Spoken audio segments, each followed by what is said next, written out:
7월 16일 장윤선의 취재 편의점 시작하겠습니다. 오늘 취재 편의점에 아주 특별한 분이 찾아오셨습니다. 제가 사실은 취임 초부터 정말 모시고 싶었는데요.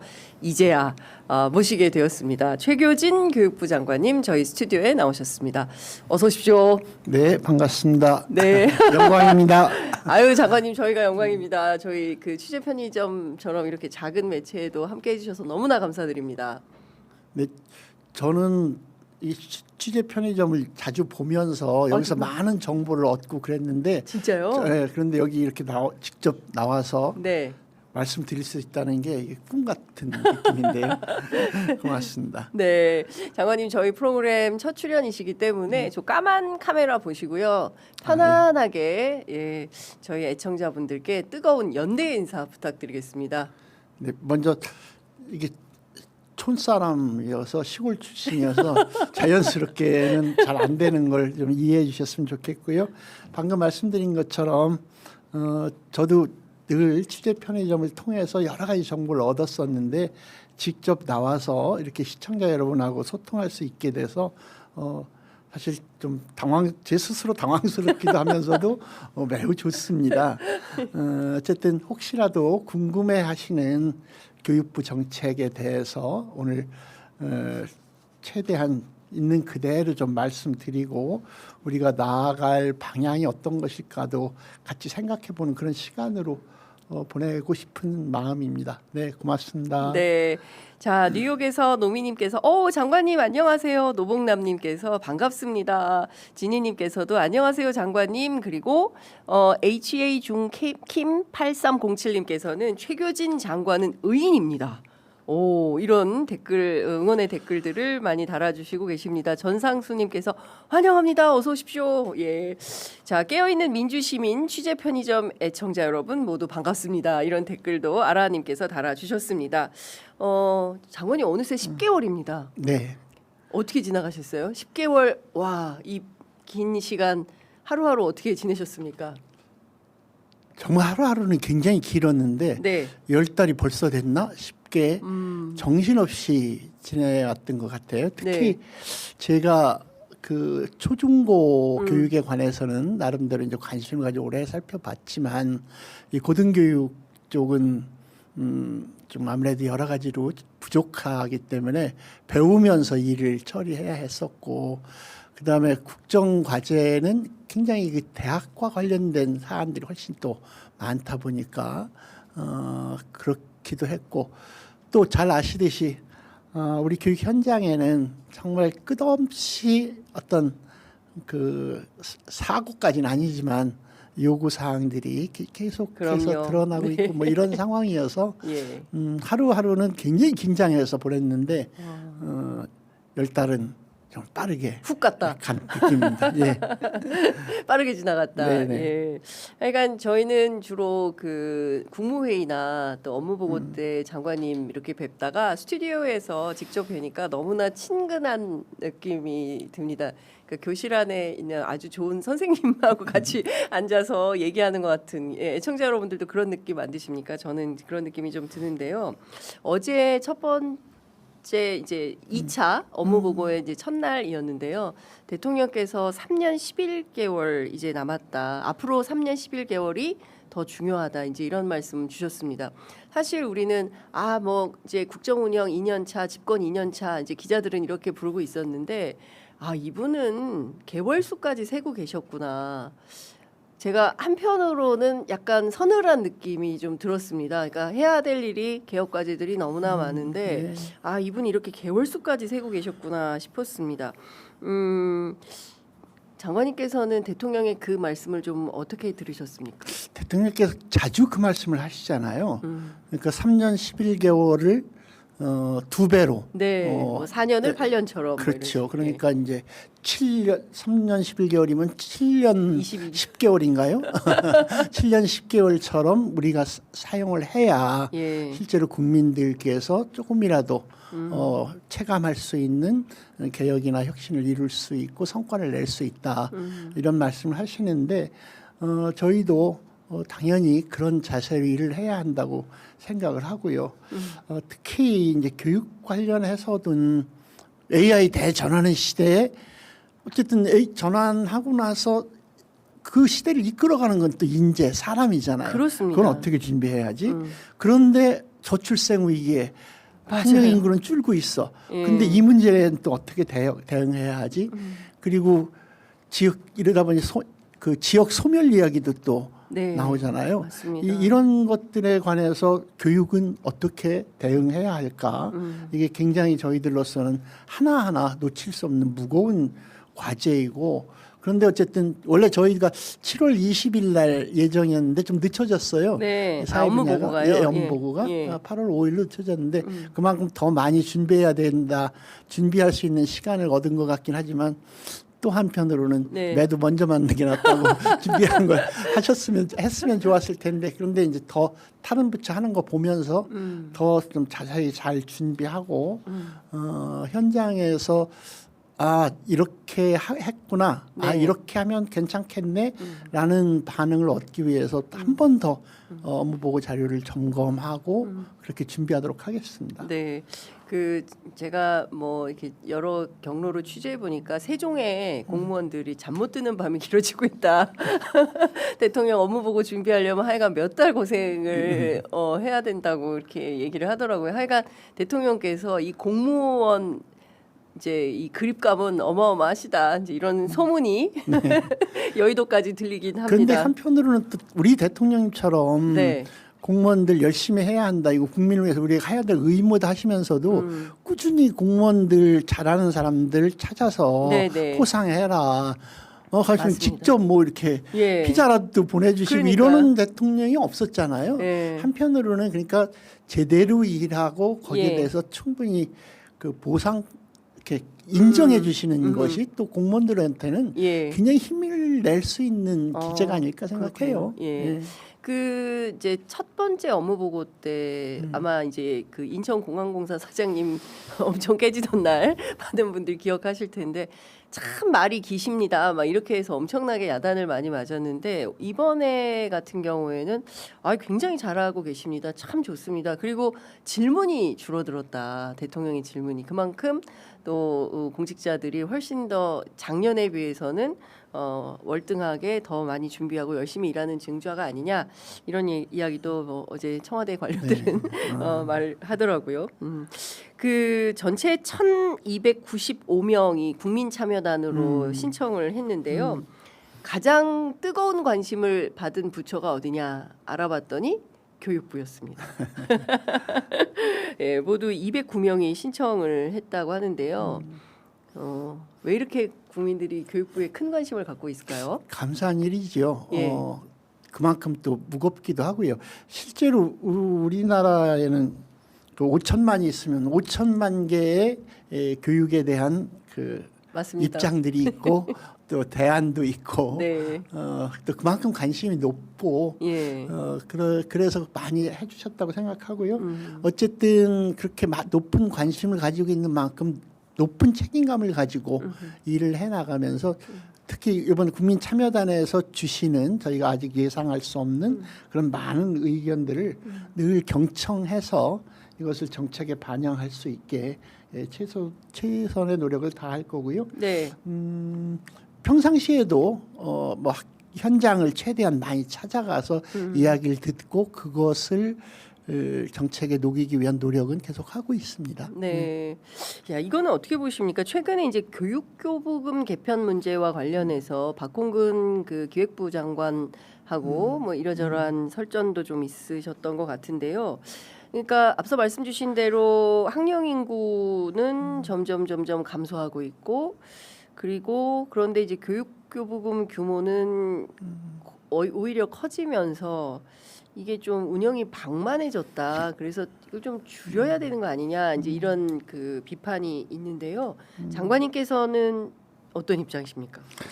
어쨌든 학령 인구가 급감하고 있는 문제는 충분히 반영해야 될 문제이긴 하지요, 일정하게. 그리고 혹시라도 그 좀 방만한 운영이라고 보이는 네. 그런 지출이 있다면 이런 것은 조금 더 우리가 체크하고 교육부에서 그렇지 않을 수 있게 또 그렇게 네. 했을 경우에는 일정하게 예산상의 불이익을 줄 수 있도록 하는 것도 상정할 수 있습니다. 그러나 또한 또 한편으로는 네. 이 시대의 변화에 따라서 뭐 쉽게 얘기하면 우리 아이들이 살고 있는 집은 20년 지나면 다 리모델링 하는데 우리 아이들이 지금 하루에 대부분을 보내는 학교 중에서 30년, 40년 건물들 엄청 많거든요. 근데 그런 예. 것을 포함해서 AI 시대에 대응하는 새로운 교육을 네. 해야 하지요. 돌봄도 사실상 우리 어차피 교육의 만의 역할은 아니지만 우리가 많이 하루 그렇습니다. 온종일 돌봄 같은 것들 우리가 해야 할 일이기도 하고 요즘에 우리 청소년들이 굉장히 고민이 많고 자살이 늘어나고 하는 거에 대한 예. 그 심리 안정 같은 걸 하기 위한 또 새로운 수요들이 많이 나타나는 게 있어요. 그래서 네. 단순히 그냥 아이들이 줄으니까 예산을 줄여야 된다. 이거는 좀 현장에서는 받아들이기 좀 힘들어 하시지요. 예. 실제로 학생이 준다 그래서 바로 교실 수가 줄거나 예. 그 학급 수가 줄거나 네. 선생님 수를 주는 건 아니거든요. 그러니까 이 경직성 경비가 워낙 높고 그러다 네. 보니까 그런데 그러다 보니까 이제 어떻게 합리적으로 바꾸긴 바꿔야 될 텐데 그런데 현재는 내국세 20.79% 이것이 사실은 우리 국민들 특히 교육계로서는 어떤 일이 있어도 교육에 대한 투자를 네. 이만큼은 국가에서 하기로 한 약속으로 받아들이는 게 있습니다. 그래서 최근에 이제 그런데 이번에 그 반도체 관련해서 엄청난 추가 세수가 막 발생하게 될 텐데 네네네네. 그것도 그럼 20.79분이나 교육에다 갖다 써야 되냐 이런 것에 대해서는 아하. 사실 이번에 그 추가 세수분에 대해서는 미래를 위해서 투자해야 한다. 네. 미래 기금으로 가자 이렇게 하시잖아요. 네네. 그건 저희도 100% 동의하고요. 그 대신 네. 그 미래 기금으로 가는 초과 세수가 아닌 예. 이것은 그 20.79%를 해서 네. 정상적으로 그냥 한 것이 어떻겠는가 하는 생각이고 이거에 대해서 약간의 이견이 있어서 지난번에 기획예산처하고 토론이라도 해서 네. 의견 수렴해라. 그래서 8일 날 그 서로 토론을 했었고 앞으로도 그날이 토론의 첫 번째라고 같이 이야기를 했었거든요. 예. 더 많이 토론을 하면서 현장의 의견이 좀 충분히 반영이 되고 그러면서도 국가 재정에서 무리하게 교육에 이렇게 가지 않을 수 있도록 하는 범위에서 네. 기획예산처와 함께 잘 합리적인 대안을 예. 찾아 나가야 될 것 같습니다. 어차피 이것이 법을 손을 대야 되기 때문에 국회의 과정까지 거쳐야 된다고 보면 네. 국회에서 논의할 때도 또 다양한 의견을 모을 네. 수 있는 기회가 되지 있지 않을까 예. 그렇게 생각합니다. 무리할 생각은 없고요. 그럼에도 또 이 시도 교육관님들을 비롯해서 네. 교육계에서 최소한의 기대 그래도 지금까지 우리나라가 이만큼 오게 된 건 교육의 힘이었어라고 다들 이야기하시면서 그렇습니다. 적어도 그 투자는 지속되어야 해 하는 요구는 또 일정하게 반영이 될 수 있는 합리적인 해결책이 나올 수 있게 예. 최선을 다하도록 하겠습니다. 네. 근데 이제 그 대한민국 국민 가운데 그 교육에 아이들한테 돈 쓰는 거를 깎아라 또는 쓰지 마라 이렇게 할 국민은 없을 것 같습니다. 왜냐하면 앞서 말씀 주신 대로 대한민국 아까 보니까 댓글에 그 교육에 대한 관심이 지나치다 못해 지옥 같은 수준이다 이런 이제 글도 댓글에 올라오고 있는데요. 그런 정도로 이제 교육에 관심이 많고 그리고 아이들을 잘 길러야 된다라는 것에 대한 어떤 사회적 공감대가 굉장히 커서 근데 또 뭐 요즘 같은 세상에 돈 없이 어떻게 또 애들을 잘 기를 수 있겠습니까? 그래서 교육 재정을 특히 이제 교육 교부금을 아이들을 위해서 잘 쓰는데 어떻게 하는 것이 현명한가 그 방도를 잘 찾아내실 거라고 생각을 하고요. 네, 장윤성 기자님께서 그렇게 말씀해 주시니까 응원의 소리로 네, 들려서 괜찮죠? 든든합니다. 네. 자주 하십시오, 장관님. 네.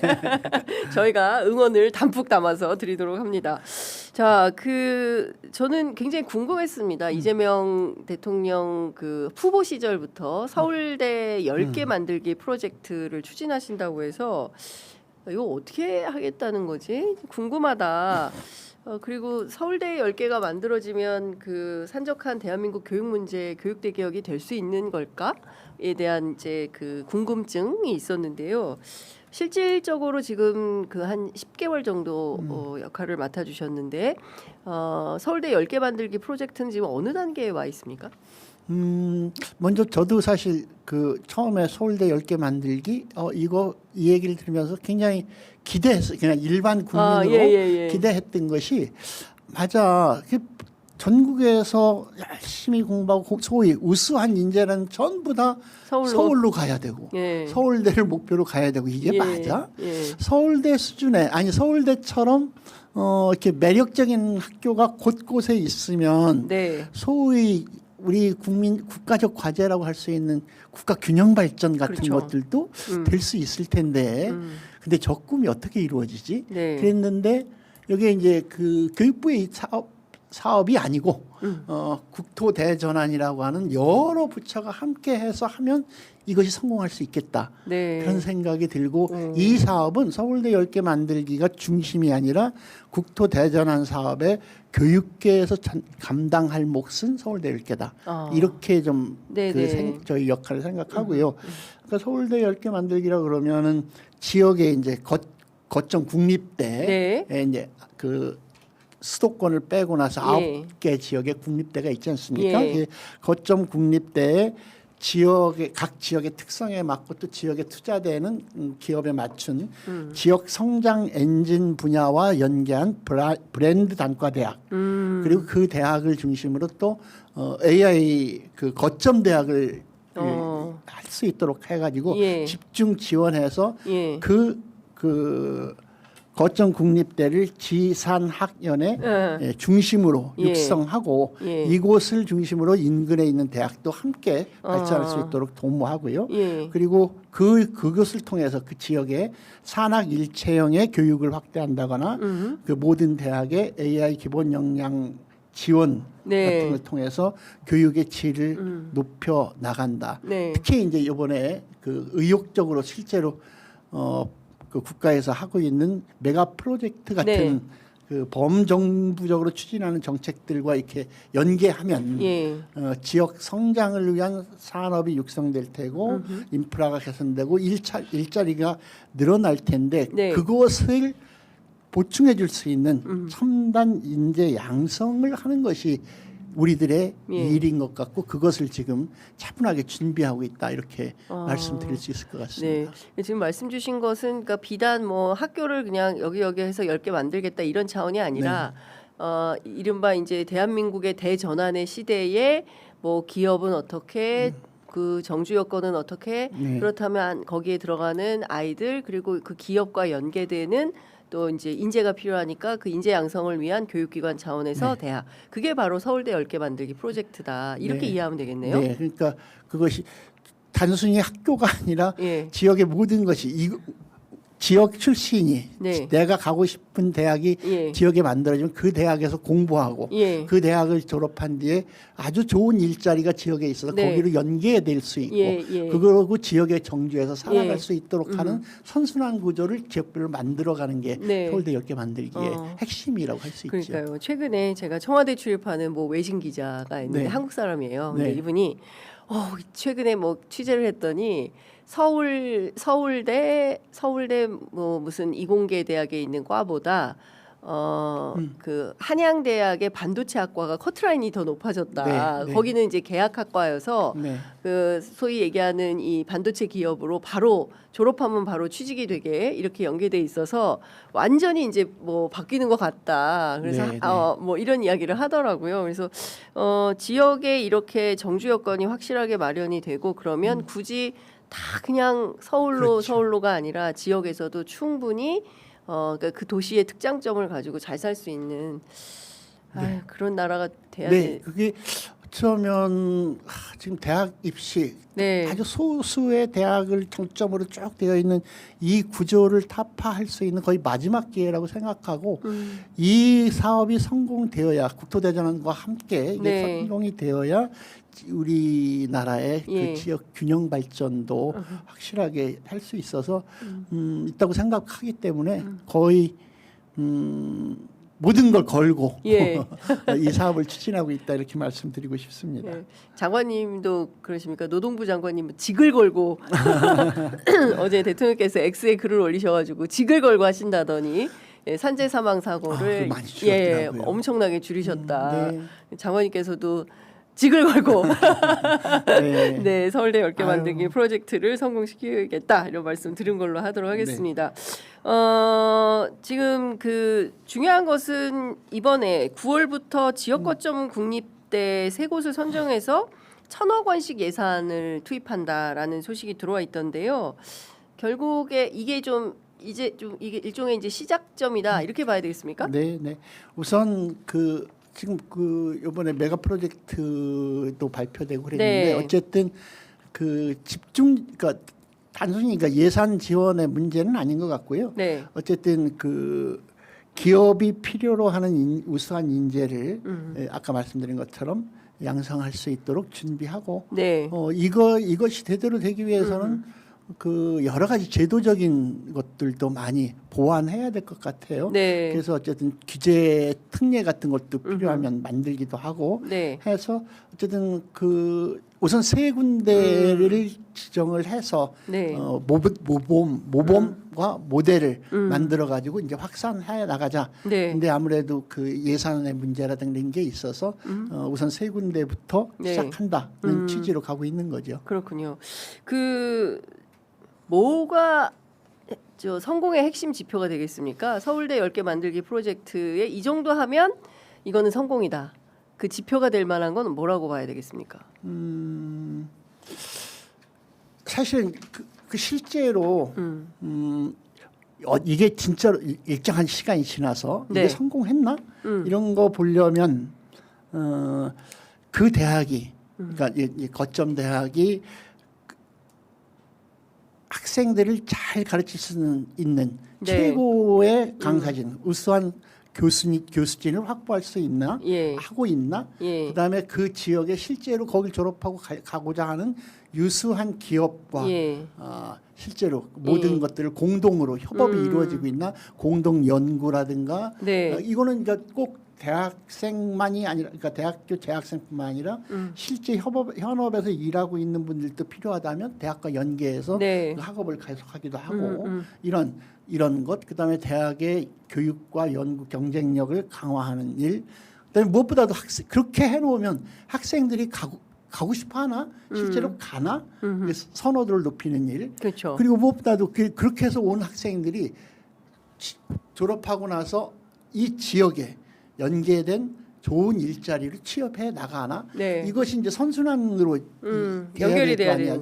되는데. 예. 그런데 아까 잠깐 그 외국 기자 말씀도 하셨는데 그 서울에 있는 뭐 학과뿐만이 아니라 올해 그 지방대 경쟁률이 네. 작년보다 11.6%가 더 늘어났습니다. 어. 그리고 10년 만이라 그러던데 네. 교육 목적의 서울로 전입하는 인구가 예. 줄어들었다 그럽니다. 아. 그래서 전년 대비해서 한 4%, 3% 정도가 줄었다 그러는데 네. 이렇게 긍정적인 변화가 나타나고 있거든요. 그래서 네네. 앞으로 이런 분야에서 국민이 몸으로 느낄 수 있는 그런 경쟁력을 높이는 일이 네.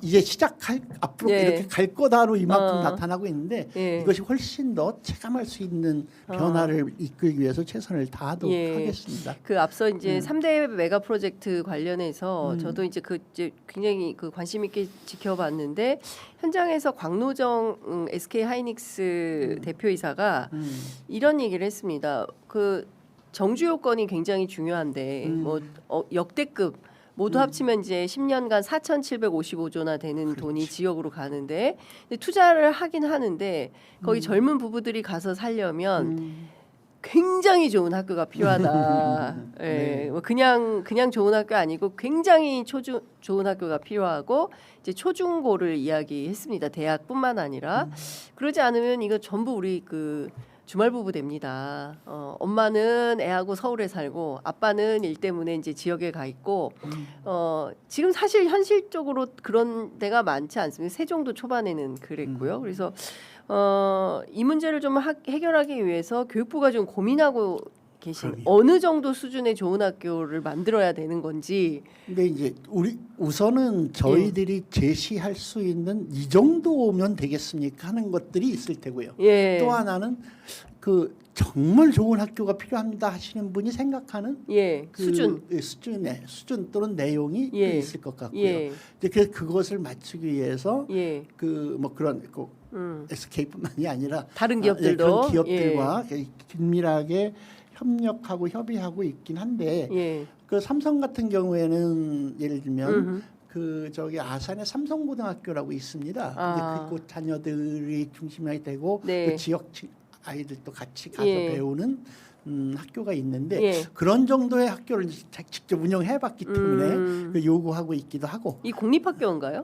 사립학교인가요? 그 사립학교죠. 사립학교. 그렇게 예. 하기도 있고 하고 그래서 저희는 어쨌든 저희들이 우리나라에도 지금 옛날에는 유아교육을 배우기 위해서는 해외에 나가서 막 맞아요. 봐야 예. 됐지만 우리나라 안에도 곳곳에 이런 유치원이라면 하는 곳이 있거든요. 예. 초등학교도 마찬가지고 예. 중학교도 마찬가지입니다. 예. 그렇다면 그런 모델을 우리가 교육부에서 수합을 해서 그 뭐 숲 유치원 프로그램을 정말 아이들이 숲과 자연 속에서 가장 건강하게 성장하는 유치원 네. 프로그램이 예. 진행되고 그런 환경을 갖추게 하고 예. 초등학교에서 과거에 우리 혁신학교 이런 예, 걸 예, 통해서 예. 아이들이 정말 자유롭고 그 너무 수업에 하지 않으면서도 우리가 원하는 그 토론 수업이라든가 이런 네, 네. 관계 중심의 이런 수업들이 이루어지는 학교의 모델 그 교육 과정 이런 중학교 고등학교 이런 것 그다음에 네, 이제 네. 고등학교 같은 경우에는 아무래도 그 지역 산업과 연계되는 그 마이스터 고등학교나 특성화 고등학교 같은 것들도 추가로 필요할 겁니다. 네, 네. 이러한 전국적으로 유명한 대한민국이 정말 이거는 K교육이라고 그렇게 내놓을 수 있을 만한 학교의 모델을 예. 교육부에서 이렇게 좀 찾아서 예. 이런 걸 보고 드리고 이런 학교로 가는 게 어떠냐 하고 그 해당 지역의 교육청과 네. 그곳으로 오게 될 기업과 학생, 네. 같이 예. 상의해서 만들다 보면 네. 어쩌면 이번 기회에 예. 그런 대한민국이 그동안 몇 곳곳에서 있었던 최고 모델 학교들이 이렇게 모이는 예. 예. 현상이 나타날 수 있고 이러면서 전체 대한민국 전체 교육의 이렇게 수준도 네. 한 단계 높일 수 있는 계기가 될 수도 있겠다. 쉽지 않지만 교육부는 그런 욕심을 가지고 네, 네. 해내야 하고 예. 이 정도면 되겠네요라고 하는 답을 얻을 수 있게 준비를 저희들이 해야 한다 생각하고 예.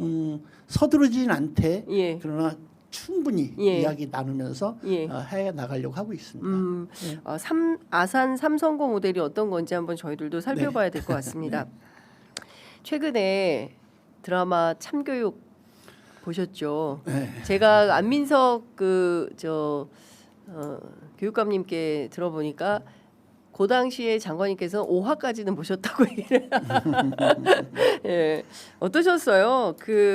사실은 저는 굉장히 충격이었습니다. 뭐 이 아이들이 뭐 이를테면 마약의 거점으로 학교로 그다음에 나는 촉법이야. 그러니까 뭐 처벌받지 않아. 이러면서 오히려 더 끔찍한 사고를 친다거나 어떻게 보셨어요? 실제로 그 교육의 현실을 우리가 어떻게 바꿀 수 있을지 진짜 교육의 수장으로서 너무 고민이 많으실 것 같습니다. 네. 그 이제 학교 현장이 얼마나 아파하고 있는가라는 예. 걸 보여주면서 그 가운데서 정말 이 아이들을 교육적으로 잘 하고 싶은데 여러 가지를 거기 보면 네. 그 참교육으로 해결해주지 못하는 가운데 우리 선생님들이 너무 무력감에 빠져 있는 예. 교권 침해 상황을 이렇게 보고하는 네. 그런 드라마인데 그걸 보면서 거의 많은 국민들이 똑같이 느끼셨을 겁니다.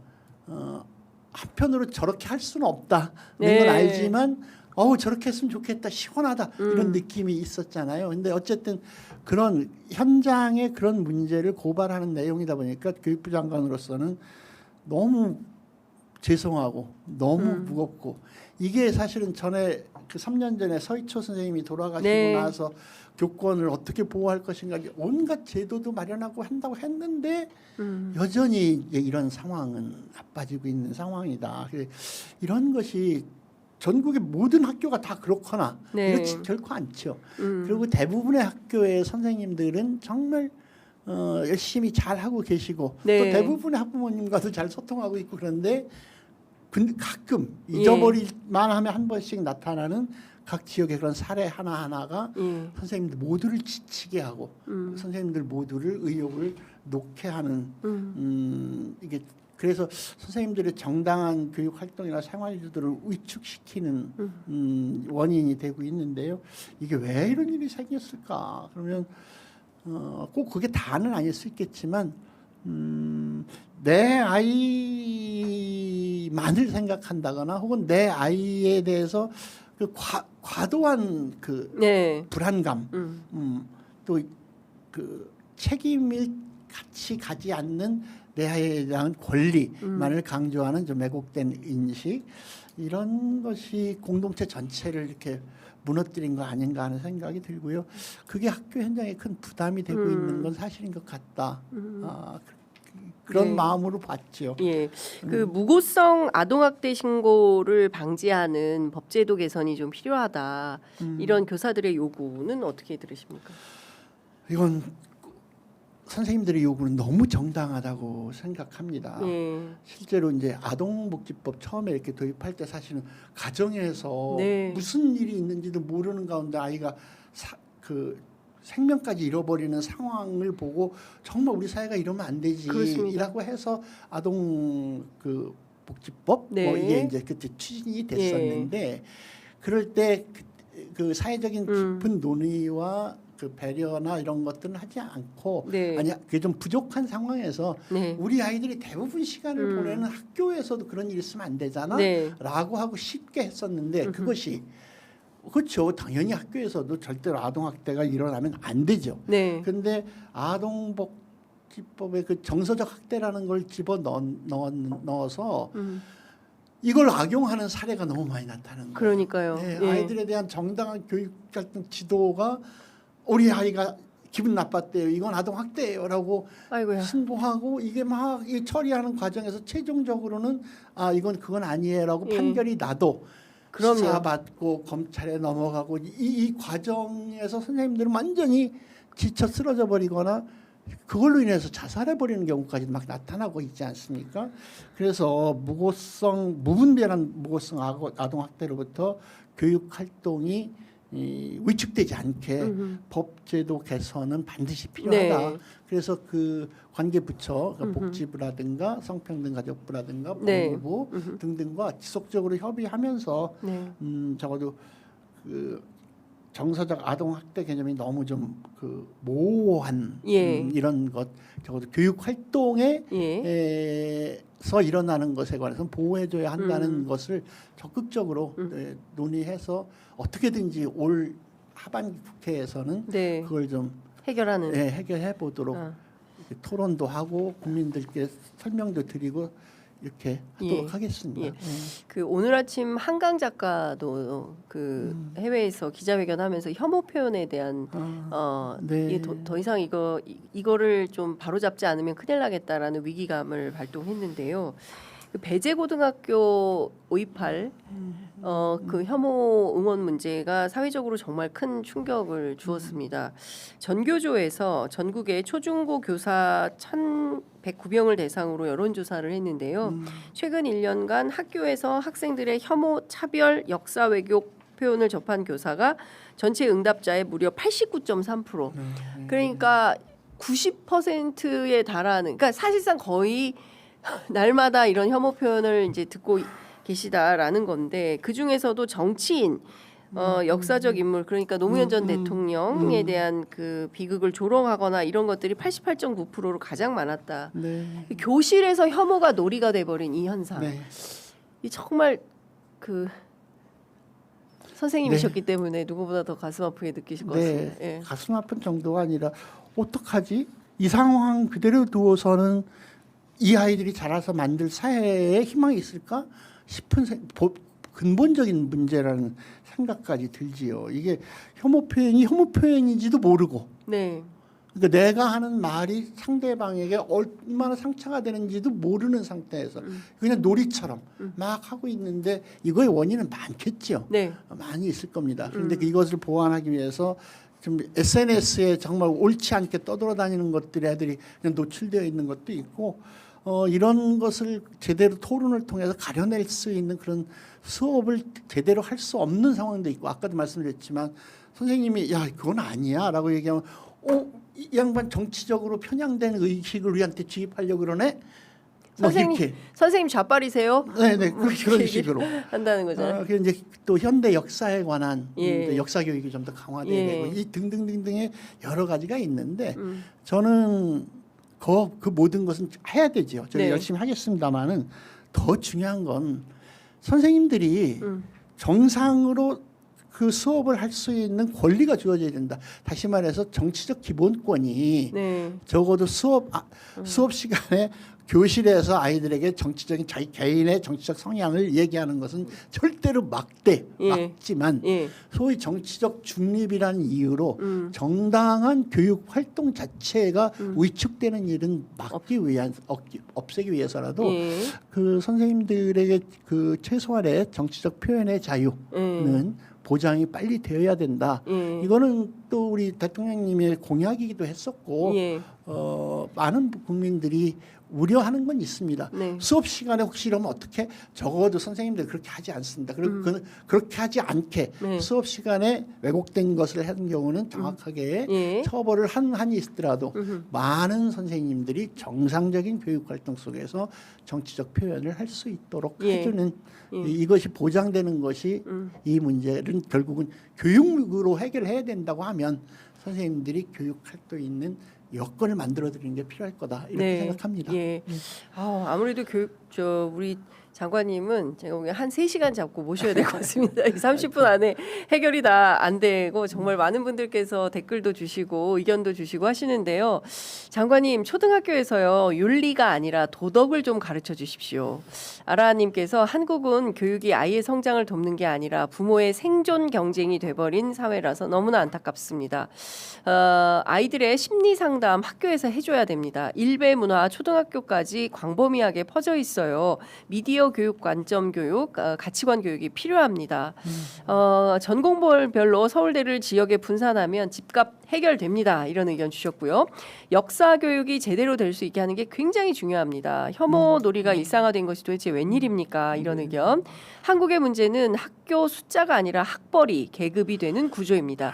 이 구조를 바꾸지 않으면 서울대가 10개라도 바뀌지 않을 것입니다. 학교 현장이 더 끔찍한 일이 더 많습니다. 큰 변화가 필요합니다. 우리나라는 공부는 언제든지 잘하게 부모들이 공부를 시킵니다. 초등학교 교육에서 인문 사회 교육으로 인간성 회복 교육을 꼭 해주시기 바랍니다. 장관님 너무 재밌고 쉽게 말씀해 주셨습니다. 취재 편의점에 자주 오셔서 오늘 말씀해 주신 계획의 진행 사항을 계속 좀 알려주시면 좋겠습니다. 여기까지 저희가 댓글 소개해 드렸습니다. 시간이 너무 오래돼서 장관님 끝으로 짧게 한 말씀 듣고 마무리하겠습니다. 네.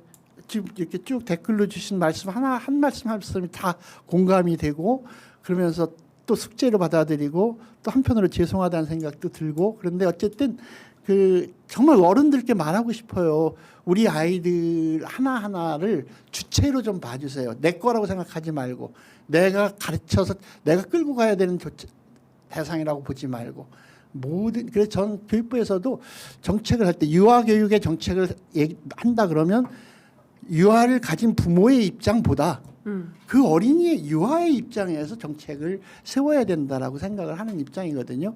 저는 그냥 짧게 교육은 믿음과 기다림이라고 생각합니다. 부모님의 입장에서는 내 아이 한 아이를 믿고 지지하고 지원해주면 이 아이는 반드시 내가 기대하는 것 이상의 멋진 모습으로 성장한다. 그건 아이뿐만 아니라 아이와 학교와 선생님을 국민들께서 믿고 조금 기다려주시면 대한민국의 정말 훌륭한 선생님들 그리고 부모님 댁에서 낳아주신 우리 대한민국의 진짜 훌륭한 우리 청소년 어린이들은 기다려주시면 우리가 이런 사회를 만들었듯이 이보다 훨씬 더 나은 사회를 반드시 만들어서 이어갈 것이다라고 하는 믿음으로 네. 지켜봐 주시면 그 속에 교육부도 한가 끼어서 교육 자체를 좀 믿고 조금 기다려 주시면 저희들이 할 수 있는 한 최선을 다하고 늘 국민들께서 주시는 의견에 귀 활짝 열고 경청하고 낮은 자세로 열심히 하겠다 이렇게 말씀드리고 싶습니다. 네, 장관님 다음엔요 제가 3시간으로 자꾸 모시겠습니다. 오늘 말씀 잘 들었습니다. 네, 고맙습니다. 고맙습니다.